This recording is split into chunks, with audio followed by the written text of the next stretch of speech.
prin simplu fapt că încerci, prin simplu fapt că participi, prin simplu fapt că intri în contact cu toate aceste echipe care au fost astăzi prezente aici, tu evoluezi ca și persoană. Hei, bun venit la un nou podcast alături de o echipă de la Technovation Girls. Astăzi le avem invitate pe fetele de la G-Power. Cine sunteți voi și cum de-ați ajuns să participați la Technovation Girls? Eu mă numesc Erica. Mie mi-a surus ideea acestui concurs de când mi-a prezentat-o profesoara mea de informatică și se pare că a fost o idee foarte bună. Bună, eu sunt Cami, am ajuns în acest concurs cu ajutorul doamnei mele de informatică și aceasta mi-a deschis calea către un viitor mai bun și m-a ajutat să aflu mai multe lucruri. Mă numesc Emma și am ajuns să particip la Technovation Girls datorită profesoarei mele de informatică. Mă numesc Dana și am ajuns să particip la Technovation Girls pentru că m-a încântat ideea când am auzit de proiect, de concurs. Cum a început aventura voastră în Technovation Girls?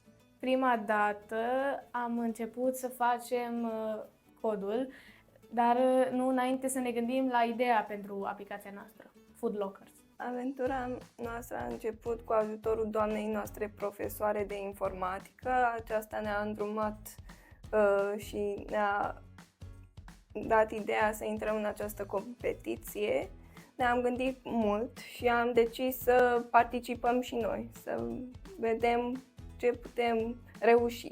Păi, aventura a început mai întâi când ne-am înscris în concurs cu ajutorul doamnei noastre profesoare de informatică. Ea ne-a îndemnat să mergem să participăm la acest concurs.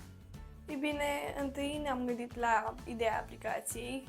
De exemplu, noi am făcut Food Lockers, cea cu mâncarea, iar apoi a trebuit să ne punem ideile cap la cap pentru a ajunge la o înțelegere. Cami, care este ideea proiectului vostru?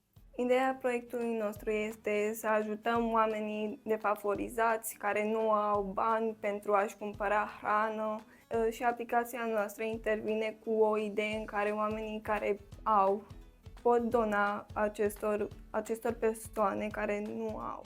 Ce presupune aplicația voastră? Aplicația noastră presupune niște dulăpioare amplasate la intrarea în școli pentru copiii care nu au mâncare în anumite zile, pentru a se ajuta între ei. De ce ați ales să participați la Technovation Girls? Eu am decis să particip la Technovation Girls deoarece mi-a plăcut ideea concursului și a fost o oportunitate în care am reușit să îmi testez cunoștințele de informatică. Eu am decis să intru în acest concurs pentru o experiență unică și să aflu lucruri noi. Eu am ales să particip la Technovation Girls deoarece mi s-a părut un concept unic în care fetele își pot exprima opinia și să ajute lumea într-un fel într-o aplicație. Eu am ales să particip la Technovation Girls pentru că mi-a plăcut ideea proiectului și mi s-a părut că poate ajuta fetele și le poate aduce multe oportunități. Care sunt principalele provocări pe care le-ați întâmpinat în Technovation Girls? Principalele provocări au fost când am încercat să înregistrăm acel video pe care trebuia să-l trimitem, deoarece nu eram toate obișnuite să vorbim în fața unei camere. Cami, care au fost principalele tale provocări pe care le-ai întâlnit în Technovation Girls? A fost când am trebuit să scriem codurile, deoarece era pentru prima dată. Eu personal am întâmpinat provocări în videoclipul pentru lansarea aplicației. Să scriu business planul și să fac împreună cu doamna profesor baza de date să funcționeze. Ce lecții importante ați învățat? Am învățat lecții foarte importante și pe partea de școală, pe partea de informatică, dar și pe partea de cultură generală și prietenie. Noi am învățat foarte multe lucruri noi cu ajutorul doamnei noastre profesoare. Pe parcursul proiectului Technovation Girls am învățat că fără munca în echipă și fără prietenele mele aproape nu putem să realizăm ce am realizat acum. Am învățat că munca în echipă este foarte importantă și că trebuie să lăsăm de la noi pentru a ajunge la înțelegere. Cum credeți că v-a schimbat experiența Technovation Girls ca persoane? Pe mine m-a schimbat această experiență deoarece am învățat să iau în considerare și părerile celorlalți și să nu ascult numai de mintea mea. Am învățat foarte multe lucruri împreună cu echipa mea.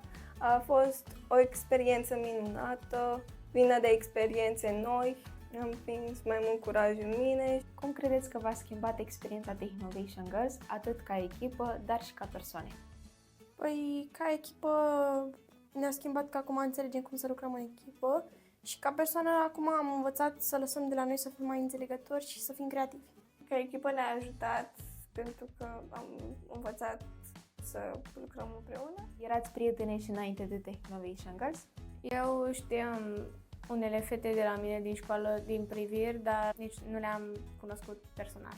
Noi suntem din școli diferite, iar din această experiență minunată am reușit să le cunosc. Simțiți că vi s-a schimbat perspectiva legată de prietenie după Technovation Girls?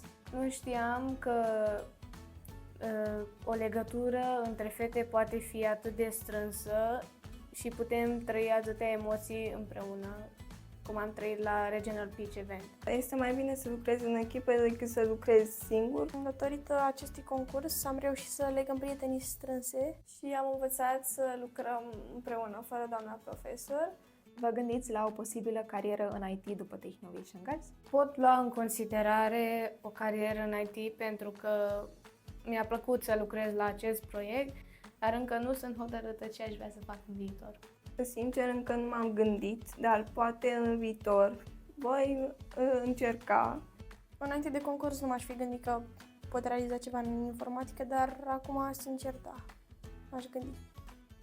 Eu mereu am vrut să îmi fac o carieră bazată pe informatică, iar acum ideea asta îmi surâde din ce în ce mai mult. Știu că la acest podcast v-a adus mentorul vostru. Cum a fost Technovation Girls alături de mentorul vostru? Technovation Girls nu putea fi la fel fără doamna noastră profesoară, deoarece ea ne-a coordonat și ne-a încurajat în timp ce lucram sau când aveam momente grele. Doamna noastră profesoară ne-a ajutat foarte mult să înțelegem lucruri noi, să lucrăm în echipă, să vedem opiniile fiecăruia. Uneori a fost greu, dar doamna ne-a motivat și ne-a ajutat, unde simțeam că nu mai voiam să mai facem nimic. Și a fost acolo cu un sfat, nu? Da.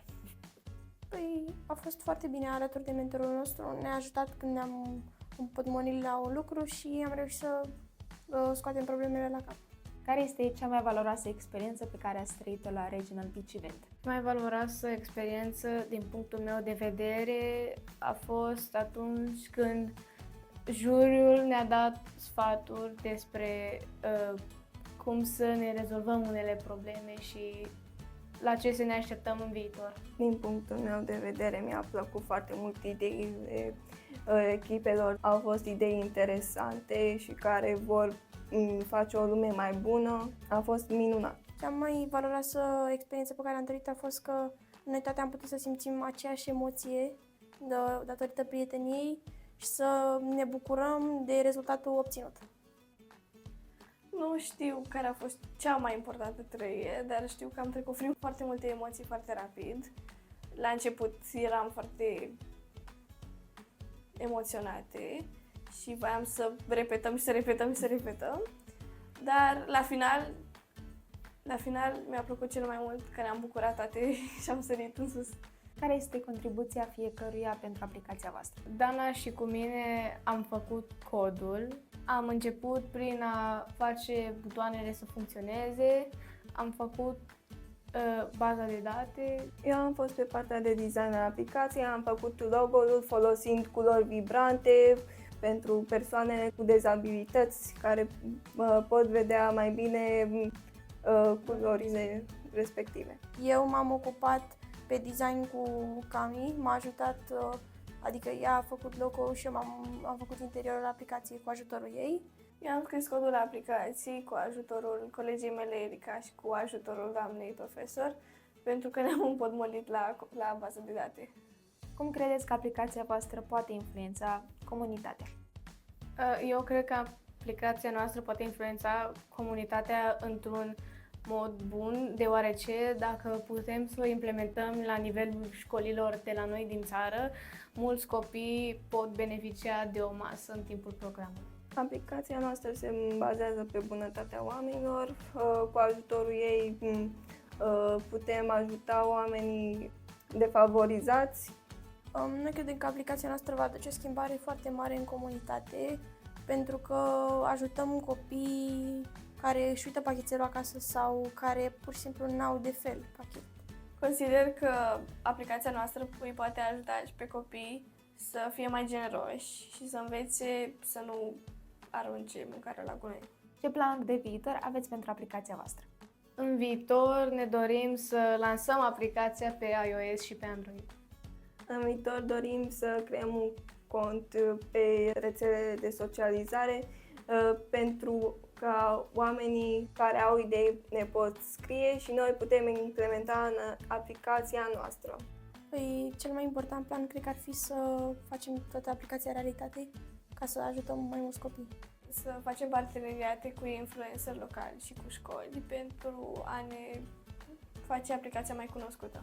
Ce sfaturi le oferiți fetelor care doresc să participe în viitor la Technovation Girls? Eu le ofer sfatul de a își lăsa mândria la o parte și de a asculta și de celelalte colege, deoarece o aplicație nu se face doar de o singură fată.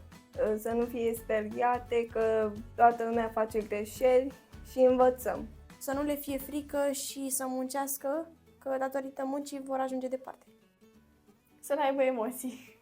Cum pot ascultătorii să afle mai multe sau să vă sprijine proiectul? Ei bine, după ce o vom lansa, vom crea pagini de social media unde oamenii pot întreba și afla lucruri despre aplicația noastră. Vă mulțumesc fetelor că ați participat la acest podcast. Vă doresc mult succes și sper ca oamenii să afle mai multe informații despre aplicația voastră atunci când o să o lansați. Felicitări pentru tot ce ați făcut în Technovation Girls. Și noi mulțumim! Și ele trebuie să înțeleagă că în viitor tehnologia va fi la putere și trebuie să înceapă de la vârsta aceasta să realizeze acest lucru și să pună bazele unei tehnologii de viitor.